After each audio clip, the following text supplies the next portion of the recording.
Репортаж номер 4. Виждате, тук сме в нашия балкона, ето в апартамента ни, новия, нали, ето там апартамент се вижда и от тук, нали. Хубаво е времето сега. Хубаво е времето. Може да се види така как е апартамента, но сега сме тук за да ви покажем нещо друго много интересно. Нашата нива, ето седим тютюн. Не нива, нали, градинката ни, дето имаме, тук, нали, аз съм, завършвам сега агроном, нали, ето, това е в нашия балкон, тук ще видите, нали, това от първите експеримент, дето сме правили. Тук сем цигари, за да расте тютюн. Ето има с жълт филтър, има и с бял филтър. Нали?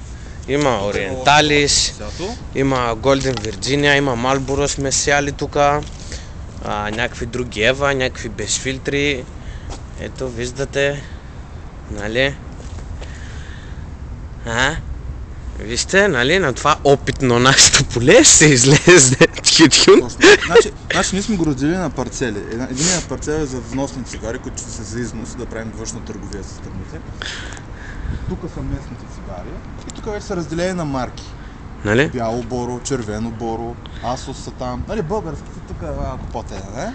Това тук е мярка, за да мерим височината им, нали, след както растат вече. Тук виждате някакви отпадъци от тор. Те благоприятстват за развитието на почвата. Да.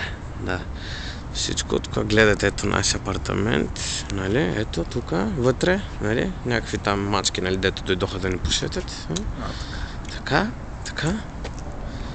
Така, Алекс кафе, момент от Starbucks, ето кафе, не да правим реклама.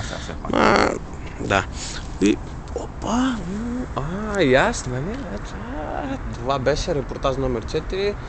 Скоро и кратко видяхте как се сед. Да ви покажем как се сед цигарите, да, забравихме, ето.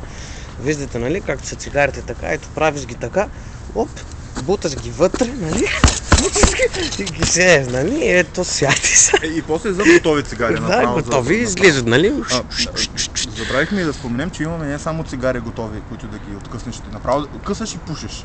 Има и тютюн за свиване, имаме, там са в края са за олите, за да си пълниш оли. Ето и кола сме сяли, там да излезне Кока-кола. Тук отпадъците от чай, нали, дето излизат, тях ги хвърлим тук, да видим дали ще расте чая или не. Лайка и такива неща. И с две думи това е. Да, колкото повече отпадат, толкова по-хубава реколта. Дай да покажем другото, нали, малко набързичко, да не губим време. Голямото ни поле, дето това се храним. Нали, там е голямата ни продукция. Ето. Тук долу, нали, виждате го и там, нали.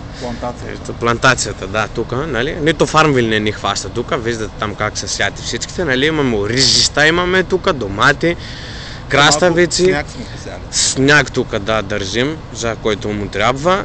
Там, нали, там виждате малко ето, сухото там, нали, това там е за да пекаят котките, нали, кучетата там ги качваме. Там е оранжерията, нали, голямата оранжерията там, да се храни там, Карфур, нали, ние ги съхраняваме там с продукти. Да има. И това е край на репортаж номер 4.